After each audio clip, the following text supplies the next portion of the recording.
Hello friends, welcome to Chettinad அம்மணி channel. எல்லோரும் எப்படி இருக்கீங்க? எல்லோரும் சந்தோஷமாகவும் ஆரோக்கியமாகவும் இருப்பீங்கன்னு நான் நம்புகிறேன். இன்றைக்கி நான் பார்க்க போகிற பதிவு என்ன அப்படின்னா, நம்ம வீட்டில் பணப்புழக்கத்தை அதிகரிக்க செய்யும் பஞ்சகாவிய விளக்கு நம்ம வீட்டில் எப்படி ஏற்றி வச்சு வழிபாடு செய்வது அப்படிங்கிறத பற்றி இந்த பதிவில் பார்க்கலாம். இதை நாம் வாரத்துக்கு ஒரு டைம், இல்லை மாதத்துக்கு ஒரு டைம், இல்லை நிறைஞ்ச பௌர்ணமி நாள், நல்ல முகூர்த்த நாள், இந்த நாள்லாம் இப்போ நல்ல ஒரு பிரம்ம முகூர்த்த நேரம், இந்த நாட்களில் எல்லாமே பார்த்திங்க அப்படின்னா இந்த பஞ்சகாவிய விளக்கை நம்ம வீட்டில் ஏற்றி வைக்கும்போது நம்ம வீட்டில் இருக்கக்கூடிய தீய சக்திகள், தோஷங்கள், இது எல்லாமே பார்த்திங்க அப்படின்னா நிவர்த்தியாகி நம்ம வீட்டில் எப்போதுமே நல்ல ஒரு சுபிக்ஷம் நிலவும். அதை பற்றி இந்த பதிவில் பார்க்கலாம். வாங்க வீடியோக்குள்ளே போவோம். இப்போ நான் நம்ம வீட்டில் இருக்கக்கூடிய கோமாதா உருளி எடுத்து வச்சுக்கிட்டேன். இப்போ இது இருந்தால் தான் இந்த தீபம் ஏற்றணுமா அப்படிங்கிறது கிடையாது. நம்ம வீட்டில் ஒரு சின்ன ஒரே ஒரு அகல் விளக்கு இருந்தால் போதும், இந்த பூஜையை தாராளமாக நம்ம வீட்டில் செய்யலாம். ஒவ்வொரு வெள்ளிக்கிழமையும் காலையில் அதிகாலையில் பிரம்ம முகூர்த்த நேரத்தில் செய்யுங்க. நல்ல ஒரு பலன் கிடைக்கும். செஞ்சு பாருங்கள். அதுக்கப்புறம் உங்களுடைய கமெண்ட்ஸை எனக்கு சொல்லுங்கள். அதே போல் நான் ஃபஸ்ட்டு சொன்ன மாதிரி நல்ல ஒரு நிறைஞ்ச பௌர்ணமியிலையும் அதிகாலையில் எந்திரிச்சு அந்த பிரம்ம முகூர்த்த நேரத்தில் செய்யுங்க. எப்போதுமே பார்த்தீங்க அப்படின்னா இந்த கோமாதா பூஜை, இதில் கோமாதா பூஜை, லக்ஷ்மி தாயாரை வழிபடுறது, பஞ்சகாவிய விளக்கு, ஒரு ஹோமம் செய்வதற்குரிய பலனை கொடுக்கக்கூடியதான் இந்த பூஜை. அதனால் அதிகாலையில் செய்கிறது ரொம்ப ரொம்ப நல்லது. கண்டிப்பாக செய்யுங்க. நல்ல ஒரு மாற்றம் தெரியும். நிறைய பேருக்கு பண கஷ்டம் இருந்துகிட்டே இருக்குதுன்னு சொல்கிறீங்க இல்லையா? அப்படி உள்ளவங்க எல்லாருக்குமே நல்ல ஒரு பணப்புழக்கம் நம்ம வீட்டில் புரளுவதை நீங்கள் கண்கூட பார்க்க ஆரம்பிக்கலாம். இந்த விளக்கை நம்ம ஏற்றி வழிபாடு செய்யும்போது தீய சக்திகள் நம்ம விட்டு அகலும், நன்மைகள் நடைபெறும், தோஷம் நிவர்த்தியாகும். நாம் ஒரு ஹோமம் செய்வதற்குரிய பலனை இது கொடுக்கும். காரிய சக்தி நடக்கும். ஆக பல பூஜைகள் செய்யக்கூடிய அனைத்து நன்மைகளையும் இந்த ஒரு பூஜை செஞ்சாவே போதும், நம்மளுக்கு முழுமையாக கிடைக்கும். நம்ம வீட்டில் பார்த்திங்க அப்படின்னா நிறைய தோஷங்கள்லாம் இருக்கும், அது நம்மளுக்கு தெரியாது. சில பேருக்கு பார்த்திங்கன்னா இந்த வாஸ்துனால பிரச்சனைகள் இருக்கலாம், தோஷம் ஒவ்வொருத்தருக்கும். இந்த சில பேருக்கு சொல்லுவாங்க இல்லையா, தோஷமெல்லாம் இருக்குது, இதுக்கு பரிகாரங்கள்லாம் செய்ய சொல்கிறாங்க அப்படின்னு சொல்லிட்டு, இந்த பரிகாரங்கள்லாம் செய்ய சொல்கிறாங்களேன்னு சொல்லிட்டு வீணாக பணமெல்லாம் செலவு பண்ணாதீங்க. இதை ஒன்று செய்யுங்க. எந்த ஒரு தோஷமாக இருந்தாலும் அது நிவர்த்தியாகும். கண்டிப்பாக நம்பிக்கையோடு செஞ்சு பாருங்கள்.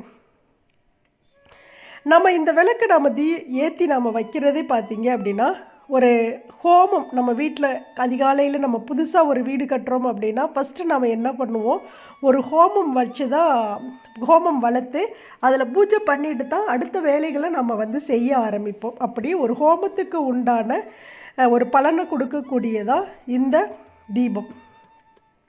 ஹோமம் செய்வதன் நோக்கமே பார்த்தீங்க அப்படின்னா பஞ்சபூதங்களின் அருள் கிடைக்கவும் கடவுளின் ஆசீர்வாதம் கிடைக்கவும் தான் அது செய்வாங்க. 6 மாதத்துக்கு ஒரு முறையோ அல்லது வருடத்துக்கு ஒரு முறையோ தான் ஹோமங்கள் செய்வது குடும்ப வாழ்க்கைக்கு மிகவும் நன்மையை கொடுக்கும்னு சொல்லுவாங்க. ஆனால் வீட்டில் இருக்கும் துன்பங்கள், கஷ்டங்கள், கண் திருஷ்டிகள், மன கஷ்டங்கள் அனைத்தையுமே தீர்த்து வளமான வாழ்வை பெறுறதுக்கு இந்த விளக்கை நம்ம வாரமும் ஏற்றலாம். இல்லை அப்படின்னா மாதமும் நம்ம ஏற்றி வச்சு நம்மளுடைய வீட்டில் ஏற்றி வச்சு நாம் அந்த பலனை பெறலாம். இது ஹோமம் என்றாலே பார்த்தீங்க அப்படின்னா நம்மளுடைய இந்துக்களுடைய வீட்டில் கணபதி ஹோமம் மட்டும்தான் சொல்லுவாங்க. மற்ற ஹோமங்கள் பொதுவாக ஆலயங்களில் மட்டும்தான் நடத்துவாங்க. ஆனால் ஹோமங்களில் மிக முக்கியமானது, அதிக சக்தி வாய்ந்ததாகவும் சொல்லப்படுவது 3 ஹோமங்கள். 3 ஹோமங்களை தான் அப்படி சொல்லுவாங்க. கணபதி ஹோமம், நவகிரக ஹோமம், சத்ரு சம்ஸ்கார ஹோமம் ஆகியன சொல்லுவாங்க. ஆனால் வீட்டில் ஹோமம் செய்வதற்கு இணையான பலன்களை கொடுக்கக்கூடியது இந்த பஞ்சகாவிய விளக்கு. வீட்டில் பஞ்சகாவிய விளக்கில் தீபம் ஏற்றும் போது அதிலிருந்து வரும் புகையின் வாசம் ஹோமத்திலிருந்து வரக்கூடிய அந்த வாசத்திற்கு நிகரானதாக இருக்கும். பஞ்சகாவிய விளக்கிலிருந்து வரும் புகை வீடு முழுவதும் பரவ செய்து வீட்டில் இருக்கும் எல்லா எதிர்மறை ஆற்றல்களையும் வெளியேற்றி பணப்புழக்கத்தை வந்து அதிகரிக்க செய்யும்.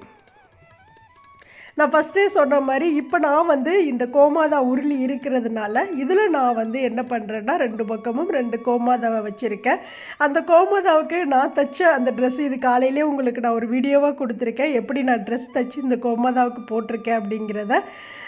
பார்க்காதவங்க அந்த வீடியோஸ் பாருங்கள், இல்லை அப்படின்னா லாஸ்ட்டில் எண்டு ஸ்க்ரீனில் கொடுப்பேன், பார்க்காதவங்க அதை டச் பண்ணிங்கன்னா முழு வீடியோ பார்க்கலாம். இப்போது நான் கோமாதா உருளி இருக்கிறதுனால இதை நான் வந்து இப்படி நான் வந்து செஞ்சிட்ருக்கேன். உங்ககிட்ட இது இல்லையே, இத்தனை பொருளெல்லாம் நம்மக்கிட்ட இல்லையே அப்படின்னு தயவு செய்து யாருமே நினைக்காதீங்க. இருக்கிறத வச்சு நம்ம சிறப்பாக தெய்வங்களுடைய அனுகிரகத்தை நம்ம வந்து வாங்கிக்க முடியும். ஒரே ஒரு அகல் விளக்கில் நீங்கள் நடு ஹாலில் நீங்கள் இப்போ வீடு கட்டும்போது, அதாவது வீடு கட்டி குடி வந்தவங்களுக்கு தெரியும் எந்த இடத்துல ஹோமம் பண்ணாங்க, நம்ம வீட்டுக்கு முதல் கிரகப்பிரவேசம் அன்னைக்கணும் அப்படிங்கிறது தெரியும். இப்போ நான் பூஜை பண்ணுற இடத்துல தான் நாங்கள் இந்த வீடு கட்டி வரும்போது இதே இடத்துல உட்காந்து தான் ஹோமம் நடந்தது. அதனால் நானும் அதே இடத்துல வச்சு தான் செஞ்சிட்ருக்கேன். அதனால் உங்களுக்கு அந்த என்ன சொல்லுவாங்க, அந்த நினைவுகள் இருக்கும் இல்லையா, நீங்கள் அதே இடத்துல வச்சு ஹோமம் இது மாதிரி தீபம் ஏற்றி வழிபாடு செய்யுங்க. இல்லை அப்படின்னா அதாவது நம்ம வாடகை வீட்டில் தான் இருக்கோம் அப்படின்னாலும் ஒன்றும் பிரச்சனை இல்லை. ஹாலில் நீங்கள் எடுத்து வச்சு, பெட்ரூம்குள்ளெல்லாம் போகக்கூடாது, பூஜை அறையிலையும் இல்லாமல் ஹாலில் வச்சுக்கோங்க. ஹாலில் வச்சுட்டு இந்த தீபத்தை ஏற்றுங்க. இந்த தீபத்தை ஏற்றும் போது பெட்ரூம் டோர் எல்லாமே திறந்து விட்டுருங்க. இந்த புகை வீடு முழுவதுமே பரவணும். நம்ம வீடு முழுவதும் இருக்கக்கூடிய எல்லா நெகட்டிவ் எனர்ஜி எல்லாமே வந்து போகிறதுக்கு தான் இந்த தீபமே ஏற்றுறது. பஞ்சகாவிய விளக்கானது வந்து பசுவில் இருந்து கிடைக்கும் பால், நெய், கோமியம், தயிர், சாணம் ஆகிய 5 பொருட்களுடன் சில மூலிகையும் சேர்த்து செஞ்சு தான் விற்கிறாங்க. பசுமாட்டில் வந்து பார்த்தீங்க அப்படின்னா 33 கோடி தேவர்களும் வாசம் செய்வதாக ஒரு ஐதீகம். அதுவும் பால், நெய், தயிர் போன்றவற்றில் வந்து மகாலட்சுமி வாசம் செய்வதாக கருதப்படுது. பஞ்சகாவிய விளக்கை வந்து அரச இலையில் அல்லது செம்பருத்தி இலை, இல்லை வாழை இலை, இல்லை வெற்றிலை இலை, இதில் ஏதேனும் ஒரு இலையின் மேல் வந்து நம்ம வந்து வச்சு பின்பு நல்லெண்ணெய் அல்லது நெய் ஊற்றி தீபம் ஏற்றலாம். சாதாரணமாகவே நெய் ஊற்றி தாமரத்தண்டு திரியில் விளக்கேற்றுவதற்கு வந்து செல்வத்தை வந்து பெருக்கும் என்பது ஒரு ஐதீகம். ஆனால் நம்மக்கிட்ட அதெல்லாம் கிடையாது. நம்ம சாதாரணமாக வீட்டில் தீபம் ஏற்றலாம் அப்படின்னா, இப்போ நான் பாருங்கள், நான் ஒரு சின்ன ஒரு மண் தட்டை மாதிரி இருக்கக்கூடிய ஒரு உருளி மாதிரி, சின்ன ஒரு உருளி மாதிரி இருக்கக்கூடிய ஒரு தட்டை எடுத்திருக்கேன். அதில் வந்து நான் பஞ்சகாவிய விளக்கை வச்சு அந்த தீபம் நிறைய எண்ணெய் ஊற்றிடுங்க, 2 திரி போட்டுருங்க. அது கூட கொஞ்சம் சேர்த்து கொஞ்சம் நல்லெண்ணெய் சேர்த்துக்கோங்க, கொஞ்சம் பச்சை கற்பூரம் இருந்தாலும் சேர்த்துக்கலாம். அது நீங்கள் எரிக்கும் போது பார்த்தீங்க அப்படின்னா, நாம் இந்த தீபத்தை வந்து மலையேற்றலாம் கூடாது, அது அதுவாகவே ஃபுல்லாக எரியணும். ஒரு ஹோமம் எரியிற மாதிரி இருக்கும். அப்படியே வீடியோவை ஸ்கிப் பண்ணாமல் நீங்கள் பார்த்துட்டே வாங்க. பஞ்சகாவிய விளக்கின் வந்து திரி எரிந்த பின்பும் விளக்கு சேர்ந்து எரிய ஆரம்பிக்கும். விளக்கு வந்து எரிந்த பின்பு கிடைக்கும் அந்த சாம்பல் வந்து தெய்வீக விபூதிக்கு வந்து சமமானது. இந்த திருநீரை பூசிக்கொள்வதால் நமக்கு வந்து நிறைய நன்மைகள் வந்து ஏற்படும். நான் தீபம் ஏற்றிட்டு இருக்கும் போதே பாருங்கள், தெய்வமே வந்தது மாதிரி எங்கேயோ இருந்து ஒரு பள்ளி வந்து அப்படியே நான் பூஜை பண்ணுற இடத்துல வந்து அப்படியே வந்து உட்கார்ந்துருக்குது. இதெல்லாம் ஒரு தெய்வத்துடைய அனுகிரகம் இருந்தால் தான் இது நடக்கும் அப்படின்னு நான் வந்து மனசார நம்புகிறேன். அழகாக நான் வீடியோவில் எடுத்திருப்பேன். நான் பூஜை ஏற்றி இந்த தீபம் எரிய அப்படியே ஒரு பள்ளி எங்கேயோ இருந்து வந்து நான் பூஜை பண்ணுறதுக்கு கீழே, அது அப்படியே வந்து அந்த டீப்பாய்க்கு கீழே இருக்குது அந்த பள்ளி. அதை தான் நான் வீடியோவில் எடுத்து காட்டியிருப்பேன். இதெல்லாம் வந்து உண்மையாலுமே நான் வந்து தெய்வம் இருக்குது அப்படிங்கிறத நான் வந்து மனசார நம்புகிறேன். இதை பற்றி தெரிஞ்சவங்க உங்களுடைய கமெண்ட்ஸை எனக்கு சொல்லுங்கள், நான் அதை பற்றி தெரிஞ்சுக்கிறேன். எனக்கு தெரிஞ்ச விஷயத்தை தான் நான் உங்களுக்கு வீடியோவாக நான் வந்து கொடுக்குறேன். இப்படி இந்த பஞ்சகாவிய விளக்கை வந்து கிருத்திகை, அமாவாசை, பௌர்ணமி போன்ற சிறப்பான நாட்களில் மற்றும் வெள்ளிக்கிழமைகளில் வீட்டில் ஏற்றுவதால் கோபூஜை மற்றும் லக்ஷ்மி நாராயண பூஜை செய்வதற்கு சமமான ஒன்று தான் வந்து இந்த விளக்கு ஏற்றி நாம் வந்து வழிபாடு செய்கிறது. வீட்டில் வந்து கன்றுடன் கூடிய பசு படம் இருந்தது அல்லது கோமாதா படத்துக்கு முன்பு இந்த விளக்கை ஏற்றி வழிபடுவது இன்னுமே ரொம்ப சிறப்பு. இப்போ நம்ம வந்து எல்லார் வீட்லேயுமே கோமாதா சிலை வச்சுருப்போம். இப்போ நானுமே கோமாதா சிலை வச்சுருக்கேன். நான் வந்து இப்போ உருளி கோமாதா வச்சுருக்கிறதுனால இப்படி இந்த கோமாதாவுக்கு முன்னாடி ஏற்றுறது ரொம்ப ரொம்ப சிறப்பு. அதனால் இந்த மாதிரி ஏற்றி வழிபாடு செய்யுங்க. நான் வந்து கோமாதாவும் வச்சுருக்கேன். நம்ம வீட்டில் இருக்கக்கூடிய லக்ஷ்மி தாயாருடைய சின்ன சிலையும் எடுத்தாந்து வச்சு அலங்காரம் செஞ்சு அமர்த்தி அவங்களுக்கு முன்னாடி இந்த தீபத்தை ஏற்றி வச்சுருக்கேன். நீங்கள் கோமாதா சிலையும் வச்சுக்கலாம். அதே போல் லக்ஷ்மி நாராயண ஃபோட்டோ இருந்தாலும் வச்சுக்கலாம். இல்லை லக்ஷ்மி தாயாருடைய ஃபோட்டோ இருந்தாலும் ஃபோட்டோவோ சிலையோ என்ன வச்சுருக்கீங்களோ அதை எடுத்து இந்த தீபம் ஏற்றுறதுக்கு முன்னாடி வச்சு இந்த தீபத்தை ஏற்றுங்க. நம்ம வீட்டில் உள்ள இந்த தீபம் நல்லா எரிஞ்சு கொழுந்து விட்டு எரியும். அப்படி எரியும் போது வீட்டில் உள்ள எதிர்மறை ஆற்றல்களை வந்து அடியோடு வெளியேற்றிடும். அதனால் பார்த்திங்கன்னா நம்ம வீட்டில் எப்போதுமே இந்த சண்டை சச்சரவுகள் வந்து இருந்துகிட்டே இருக்குன்னு சொல்லுவாங்க இல்லையா. அப்போ கணவன் மனைவிக்குள்ளே பிரச்சனைகள் இருக்குது, ஏதோ மன கஷ்டமாகவே இருக்குது, மன அழுத்தமாகவே இருக்குது, இந்த மாதிரி பிரச்சனைகள்லாம் இருந்தது அப்படின்னா அது உடனே நீங்கும். நேர்மறை ஆற்றல்கள் வந்து நிரம்பிடும் வீடு ஃபுல்லாக. லக்ஷ்மி கடாட்சம் வந்து நிறைஞ்சு போயிடும் வீடு. மேலும் பார்த்திங்க அப்படின்னா கடன் பிரச்சனைகள் வந்து குறையும். வீட்டில் வந்து செல்வம் வந்து நிறைஞ்சு இருக்கும். கண் திஷ்டி, நோய் தொந்தரவுகள், சுவாச கோளாறுகள் ஆகியவற்றை பஞ்சகாவிய விளக்கிலிருந்து வரும் அந்த விளக்கிலிருந்து வெளிப்படும் விளக்கின் மூலம் வந்து அந்த புகை வருது இல்லையா, விளக்கிலிருந்து வரக்கூடிய புகையை நாம் சுவாசிக்கும் போது நமக்கு ஏதாவது நோய் இருந்தால் கூட அது வந்து நிவர்த்தி ஆயிரும்னு சொல்லுவாங்க. அதனால தான் பார்த்தீங்க அப்படின்னா இந்த மாதிரி ஹோமமெல்லாம் வளர்க்கும்போது அந்த ஹோமத்தில் எல்லாருமே உட்காரணும், அந்த புகையை எல்லாருமே சுவாசிக்கணும் அப்படின்னு சொல்லுவாங்க.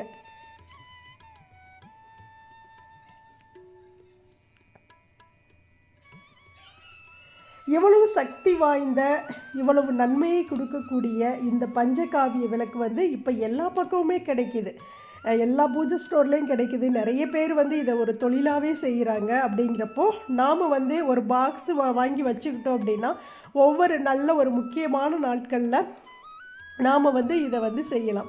இப்படி நாம் செஞ்சோம் அப்படின்னா நம்ம இந்த சில பேர்லாம் நினைப்போம் வருஷத்துக்கு ஒரு டைம் இந்த கணபதி ஹோமம்லாம் பண்ணால் நல்லா இருக்கும், ஏதோ ஒரு கஷ்டம் இருக்கிற மாதிரியே இருக்குது, ஏதோ ஒரு இறுக்கம் வந்து இருக்குது வாழ்க்கையில் அப்படின்னு நினைக்கிறப்போ அந்த பரிகாரம் வந்து செய்ய சொல்லுவாங்க. நீங்கள் யார்கிட்டையாவது ஒரு ஜோதிடர்கிட்ட போய் கேட்டிங்க அப்படின்னாவே ஒரு கணபதி ஹோமம் பண்ணுங்க அப்படின்பாங்க.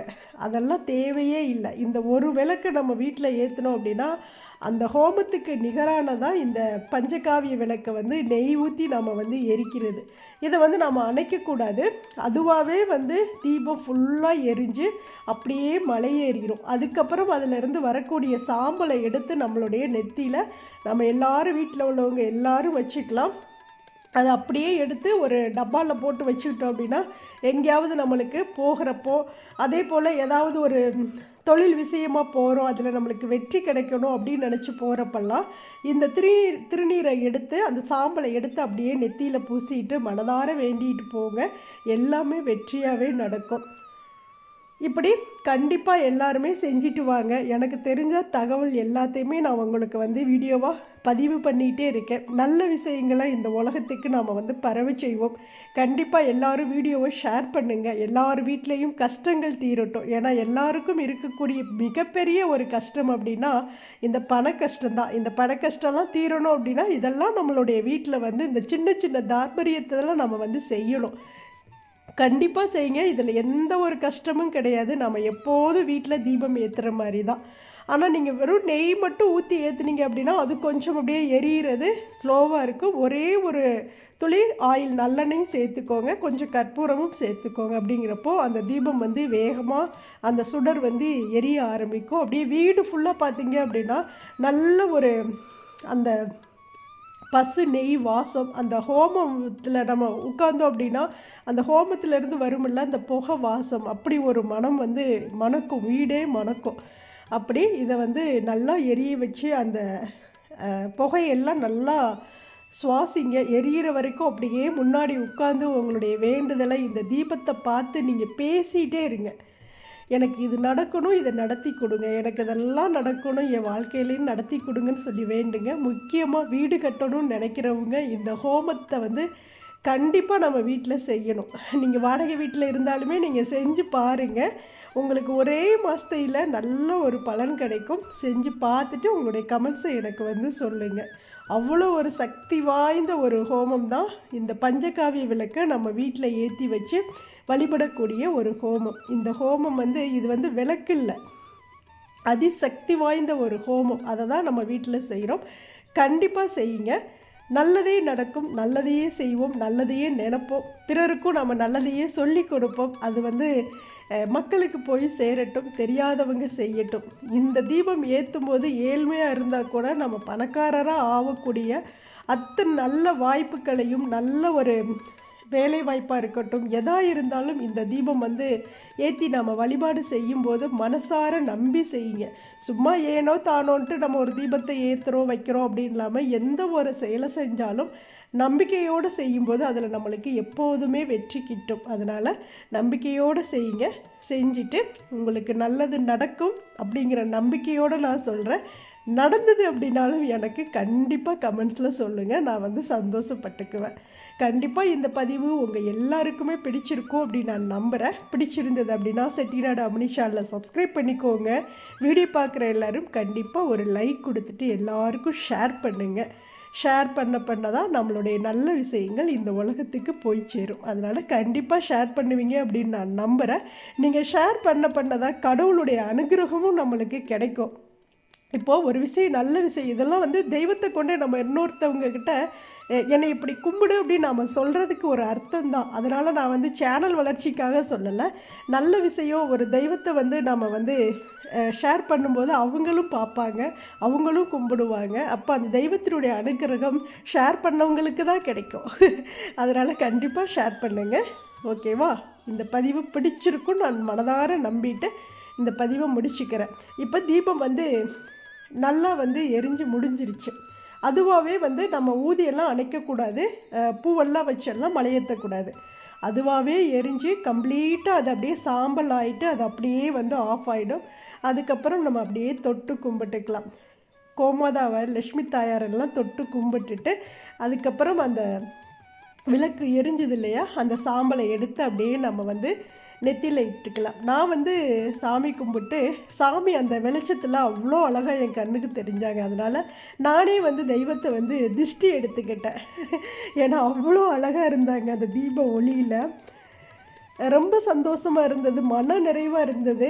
அவ்வளோ ஒரு ஹாப்பி. இந்த தீபத்தை நான் ஏற்றி முடிக்கிற வரைக்கும் எனக்கு அவ்வளோ சந்தோஷம். செஞ்சு பாருங்கள். செஞ்சு பார்த்துட்டு நீங்கள் எரிச்சிட்டு வெளியில் போயிடக்கூடாது, அந்த தீபத்துக்கு முன்னாடியே உட்காந்து பாருங்கள், நல்ல ஒரு பலன் கிடைக்கும். தேங்க்ஸ் ஃபார் வாட்சிங். நன்றி, வணக்கம். அனைவருக்கும் நல்லதே நடக்கும்.